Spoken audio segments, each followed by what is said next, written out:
riches and wealth and all sorts of things that I'm vicariously beginning to really experience, you know, seeking for gold and silver. Yeah. Today we're not talking about a gold mine so much as we're talking about a family. We're talking about two families, Mike, and we're talking about the Clark family, which came into the Caribou at the turn of the century, and before them came the Flynn family. And this is kind of the intertwining of two families, what's happened to the two families, and we're really talking about a specific part of the Caribou. We're talking about Mosquito Creek, where the Flynns were, and we're talking about Wells, which really didn't exist as a town of Wells at that time. It wasn't even on the map. But these two families go there. Both of them go there to make their fortune in the gold fields late in the game, 40 years really after the rush has started in the Caribou, and they're kind of varying fortunes in their 7 or 8 years there. Now, there must have been dozens of similar families, but this one we can recount because of just a remarkable collection of photographs. Yeah, we're indebted to two people, Mike. We're indebted to a guy called Ben Clark, who was the son of George Clark, who was one of the originals in this story. Mm-hmm. And also we're indebted to a guy called A.H. Cameron, who was a Methodist minister. And this is from Ben Clark, and the Methodist minister is right there, and that is A.H. Cameron. There's the photo album, slightly taken apart for this. Yes. And this old fellow obviously did more than minister. This is Reverend Cameron. He actually had a very fine eye, and it's indicative here in his next photograph where he credits himself with the actual photograph of an elevator. Yeah. This is a mine, and it's in the Caribou, and it says Reverend A.H. Cameron right down at the bottom, and Barkerville, B.C. And, of course, this was what they call an elevator shaft, and they went down deep for the gold. And so most of the photographs in this album, Mike, are taken by Reverend Cameron, some taken by the Clark family. Yeah. I just wonder at that, you know. It's amazing because this man, Cameron, came into the area to minister to people, but he was also fascinated with the technology and with the people of the time, and obviously a proud man because when he writes his name at the bottom, it's in bold script, and he wants to be known as the Matthew Brady, I guess, of the Okanagan. That's right. There were a lot of other famous photographers came through the Caribou, but these are these small, relatively unknown photographers who really add another dimension to our history of this area. Okay. Take a break here, but when we come back, we'll continue our conversation about the Flynns and about the Clarks and a really remarkable story. Don't go away.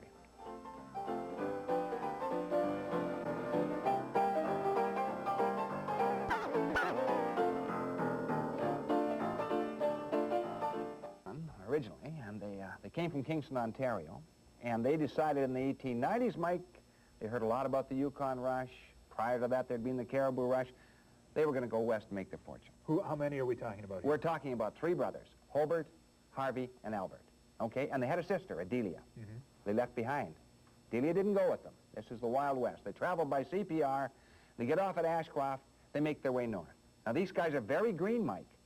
They get into the Caribou District, and they find that Lightning Creek is deep, deep mining. Mm-hmm. Very expensive. You have wheels in Lightning Creek that are throwing 1 million gallons a day and 3/4 gallons a day. Same with the Willow River, 1 million gallons a day, deep, very expensive. They look at Williams Creek. It's being hand-mined, and hand-mined again, and hand-mined again. Too extensively hand-mined. Mm-hmm. They look around for another creek, and they hit upon the right one. Now, you hear lots about Williams Creek. In hindsight, they hit upon the right one. They're just as green as grass, and that's where they go. Yep. Where's this? And they get onto a little creek called Mosquito Creek. And if you look at the history of Mosquito Creek, foot for foot, square yard for square yard, you know, cubic yard for cubic yard, it is the richest creek in the Caribou, bar none. Now, it doesn't produce as much gold as Williams, doesn't produce as much gold as Lightning, because they're much bigger creeks. Yeah. But by golly, foot for foot, it's a dandy. So they each get 3 claims. Now, they know nothing about mining. These guys are very green. So they have to get some old-timers, and evidently an old-timer said the only way to go over this ground, because this ground is all being drifted. But you see, when you drift ground, Mike, or you tunnel into the ground, you have to leave a pillar. So you may tunnel in here, but you got to leave a pillar, otherwise it caves. Then you can tunnel in there and all the way down. But all those pillars are left. Mm-hmm. So they said, the old-timer said, you've got to hydraulic it. You've got to use monitors. Big water cannons is essentially what it is. Mm-hmm. So this is what they start doing. This photograph here is one of these. Again, we owe a great debt of gratitude to Mr. Reverend Cameron, because this is one of his shots. Sure. And here we actually see one of their workers Sure. with a monitor, and a monitor is like a water cannon. Yeah. hosing down that area. That's probably a 2 or 3 inch monitor. 2 Chinese are working for him. The old boy is probably the monitor operator. He's the guy who really knows what it's all about, and he will direct it at that bank. And if you look at the bank, Mike, it's very interesting because you can see the old tunneling and the old timbering over there. All this timbering That's here right. and here? They're washing all over that. And the interesting thing is, you know, that is Albert there in the picture. And if you look at the 2 women with him, these 2 women are extremely well dressed. Albert doesn't get his hands too greasy in this operation. Albert is doing very well. And so are his 2 brothers. So are Hobart, and so are Harvey. So all 3 of these guys have separate operations. All 3 of them are monitoring, and by golly, are they doing well? Because, you know, we have a picture of them, and here's the picture. You can see it, and they have the little blowing pans in there. Over 300 ounces of gold in the blowing pans, like this pan here. This is a blowing pan? Sure. Why do they call it a blowing pan? Well, because these is black sand in there. To get rid of the black sand, you blow on the edge of the pan and it blows out the end. And you try not to blow out too much gold dust with it. I'll certainly try not to. And so you have the gold left behind. And this is gold nuggets right in there. Yeah, that's only a couple ounces. This is called cleanup. Yeah. How many times would they, I mean, cleaning up is a current phrase of making you millions, but how many times would you clean up? We're looking at over 300 ounces. That's probably a cleanup for several weeks. Now, maybe a couple of months. Depends how the water was, depends how the ground was, depends how packed the riffles were, and various variables come in there. Now, riffles, we've often talked about technology, but we've never sort of seen it. This is a set of riffles. Right out of the Caribou. And this would sit, how, in a sluice box? That would sit flat in the box. This is really quite a small operation. This came from Guyette Creek, actually, which is a little distant from Mosquito Creek. But, and the big riffles in a box like they'd have in Mosquito Creek would be 6 or 8 inches deep. This would be a very small operation, probably a hand shoveling operation. And what would happen? The gravel and the water would flow down it. The gold being heavier would drop between the riffles, and there'd be a usually phase. drops. If the gold's going this, if the water's going this way, the current's going that way, the gold drops right in here. Yeah. Right in here. And sometimes you slap those riffles like this, and it still drops in there. And they're also, you can use pole riffles, you can use square riffles, you can use ladder riffles, you can use rock riffles. You can use any type of riffle system, and most of them work as long as you watch your water and as long as you don't make sure they're not clogged.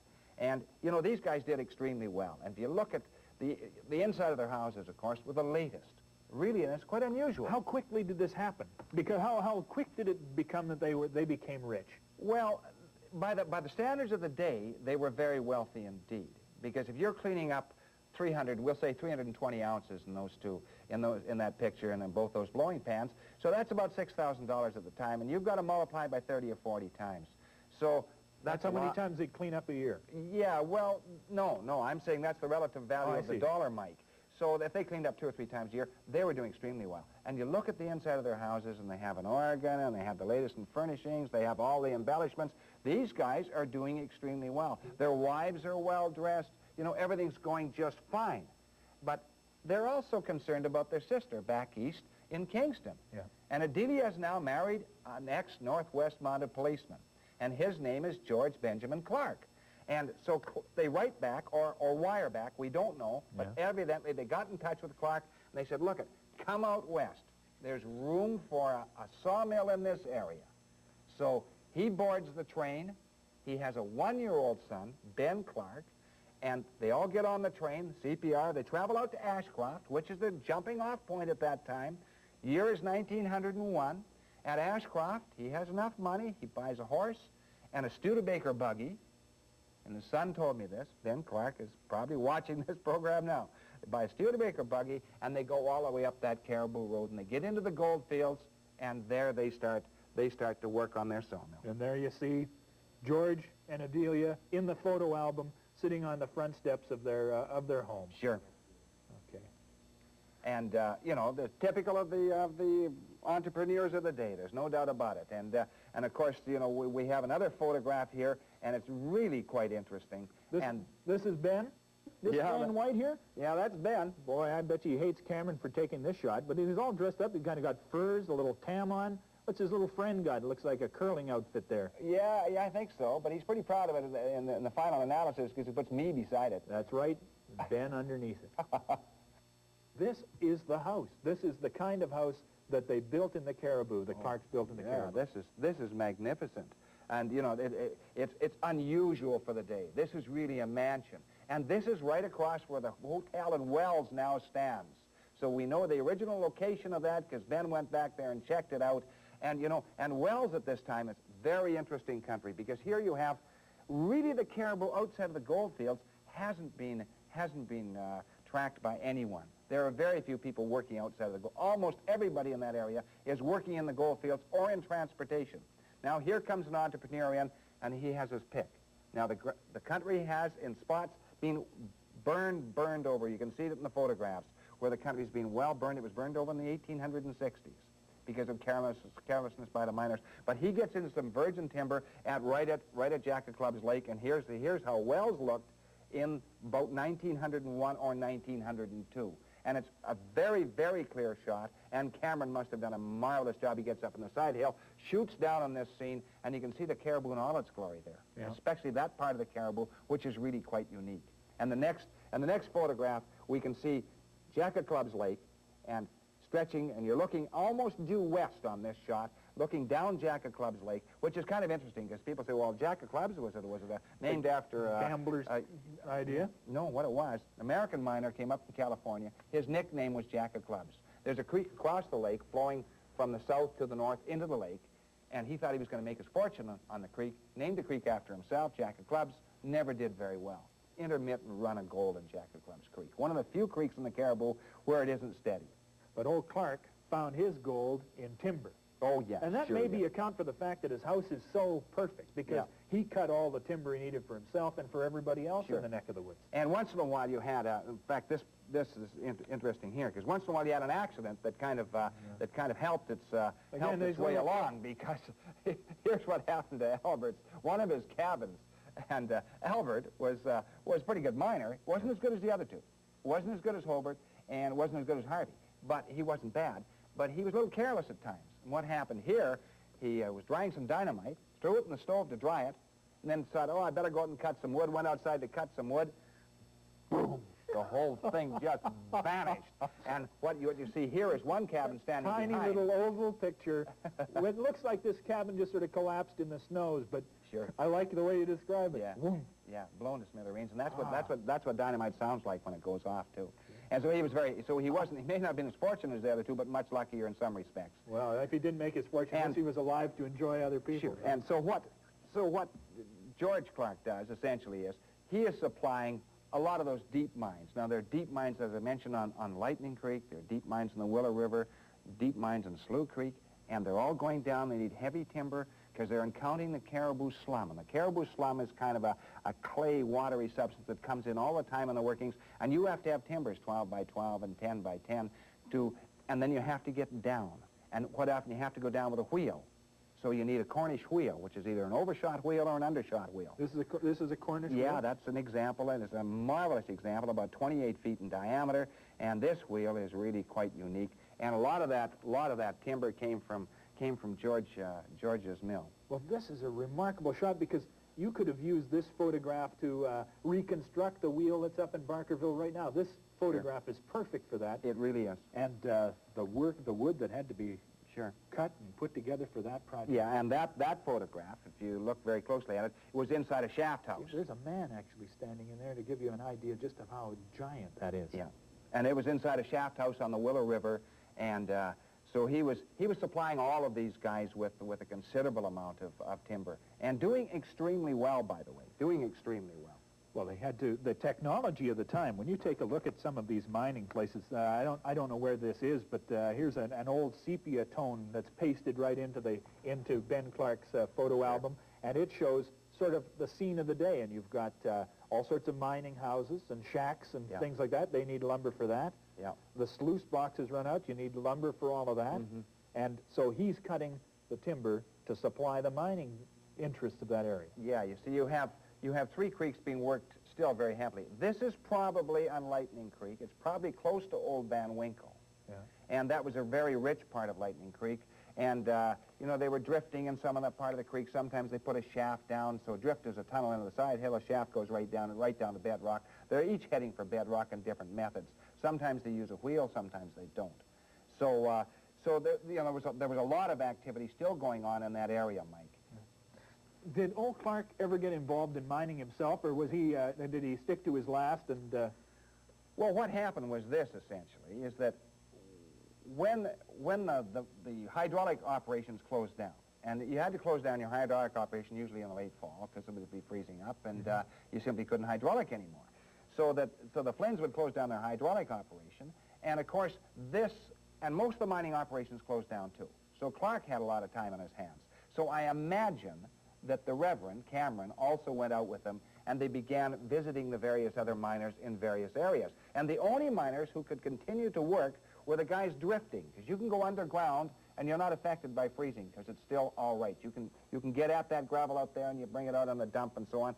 And this is a classic photograph of really of three mines here, the famous Point Mine, Mike, which is really renowned throughout the Caribou at the time, and also the Van Winkle and the Molly Murphy. So these are mines that drift into the side here. And here we've got a bunch of miners in an ore car here. Sure. And this photograph shows that kind of country. And it would work all winter long. Oh, sure they would. They do extremely well. And of course, some of their cleanups were really quite spectacular. Yeah. And you'll see a two-day cleanup just below, and a 194.5 ounces in 2 days. 194.5 ounces Yeah, in 2 days. that's over 15 pounds troy. And most of that is coarse gold, and it's really, really quite remarkable cleanup. And then the next pan for 1 day, 56 ounces for 1 day. And that is also a significant cleanup. So they had a real hot spot there. This is not unusual on Lightning Creek, Mike. And we're talking about a time that is how far after the gold rush of 58, which put Barkerville in place? Okay, but remember the gold rush started in 58 in the Lower Fraser. By the time you get into Barkerville and in Lightning Creek and in Williams Creek and all the other famous creeks, 1861-62. The banner year in the Caribou is 1863. But what year are we talking about? We're talking about 1901, 1902, 1903. 40 years later. So we're talking 40 years later. And this country is still yielding significant quantities of gold. To people who were workers at it, like the Flynns and the Clarks and the guys who operated the Lightning and the Van Winkle. And what's interesting here is that Clark himself is doing so well that he can hire 6 or 7 other men. You can see this in some of the photographs here where he has, the crew is standing there. He's doing well. Everybody's doing well. And the future looks very rosy for him. Well, Barkerville's still here at this time, isn't it? Sure it is. It's still not as bustling as it was in the 60s, but still an extent. Oh, sure it is. This is one of the best shots I've ever seen of Barkerville. Oh, it's remarkable because what you see is the old main street of Barkerville, and then the hotel, which is very interesting. And you can see it also that they were boardwalks putting here. Horses behind, and the street's a little crooked. Actually, it has a lot of character, a lot of mood.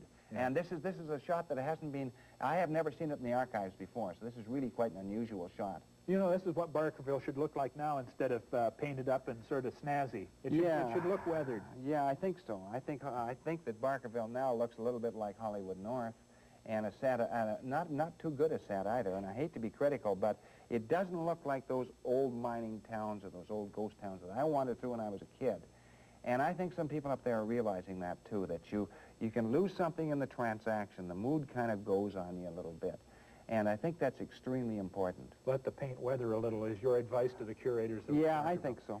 What's the situation with Clark? He's in the country, he's making good money. What essentially happens is this, is that he stays there from 1901, 1902, 3, 4, 5, 6, 7, and finally it starts, they don't hit the deep ground in the Willow. They're having trouble in Lightning Creek. And so Clark says it's time to pull up stakes. He does. He sells his mill, takes his horse and buggy, travels down that beautiful Caribou country along the old Caribou Road, stops at the roadhouses, goes down to Ashcroft, boards the train, goes to Vancouver, stays there for about a year, hears about another chance to make a fortune in the Okanagan and Smilkameen valleys. And this is through the establishment of an orchard, and he's going to make his new fortune. He goes into Caribou, and there he stays the rest of his life. Where's Ben now? Ben is alive and well, living in Oliver, and not too many miles away from where he was raised. Isn't that amazing? All watching this program as we speak. History's coming together. In a minute, we'll come back, because there's a fascinating story about, I think, the stereotypical miner. If I thought of a miner, this is the guy I'd think about. His name's Bill Brown, after this break.